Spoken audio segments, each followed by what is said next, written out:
नमस्कार दोस्तों। आज 8 मार्च है, महिला दिवस है। माँ की भी याद आ रही है। ये कविता का शीर्षक है मृत्यु की सैया। ये मैंने उस समय लिखी थी जब ये पता चल गया था कि माँ जा रही है और हम विवश हैं, कुछ नहीं कर सकते, इलाज भी नहीं हो पाता और उसे सिर्फ जाता देख सकते हैं। तो बड़ी दुखद उस समय की स्थिति थी। तो उस समय लिखे हुए कुछ शब्द हैं, मृत्यु की सैया। आप बड़े प्रेम से सुने कि आंखें थी नम, मेरी धड़कन बढ़ी थी और मेरी माँ मृत्यु की सैया पर पड़ी थी। आंखें थी नम, मेरी धड़कन बढ़ी थी और मेरी माँ मृत्यु की सैया पर पड़ी थी। हो जाए कब क्या कुछ ना पता था, मैं अंदर से कमज़ोर पर साहस दिखाता। मेरे कांधे पे परिवार की जिम्मेवारी पड़ी थी और मेरी माँ मृत्यु की सैया पर पड़ी थी। मेरी माँ मृत्यु की सैया पर पड़ी थी। जमाने भर के मैं सुनता था ताने, लड़खड़ाए ना दिल ये बनाता बहाने। कमज़ोर टांगों पर हिम्मत खड़ी थी और मेरी माँ मृत्यु की सैया पर पड़ी थी। मेरी माँ मृत्यु की सैया पर पड़ी थी। सपनों ने भी मुझको डरा करके रखा, वो कमज़ोर समझी मैं खिलाड़ी था पक्का।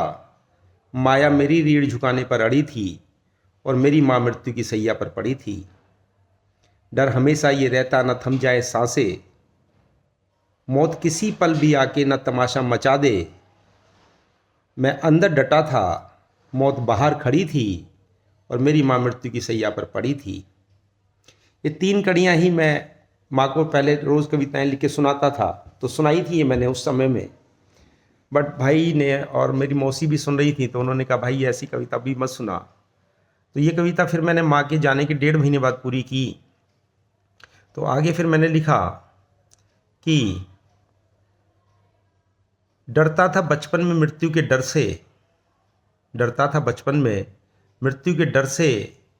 हुई रात तो कभी निकला ना घर से।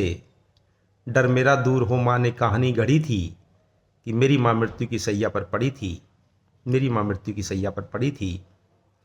मेरी माँ का मैं शेर बेटा बड़ा था, बहुत ही कम लोगों को शायद पता था।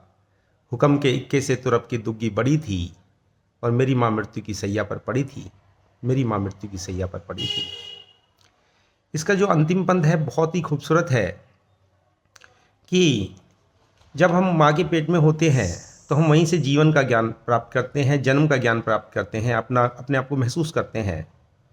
और माँ ही है जो गुरु के रूप में स्थापित है पूरे संसार में।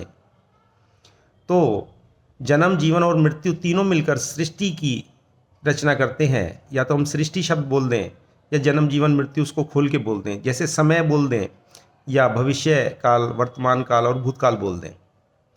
तो जिसने जन्म और जीवन जीना सिखाया उसी ने मुझे मृत्यु का ज्ञान भी दिया। तो इसी को मैंने अंतिम पद में लिखा है कि सबक आखिरी वो चाहती थी सिखाना, सबक आखिरी वो चाहती थी सिखाना। मृत्यु का उसने फिर बनाया बहाना। ज्ञान की शायद यही अंतिम कड़ी थी कि मेरी माँ मृत्यु की सैया पर पड़ी थी, कि मेरी माँ मृत्यु की सैया पर पड़ी थी। आपने बड़े प्रेम से सुना, इसके लिए धन्यवाद। पसंद आया हो तो अपने दोस्तों तक जरूर भेजें। नमस्कार।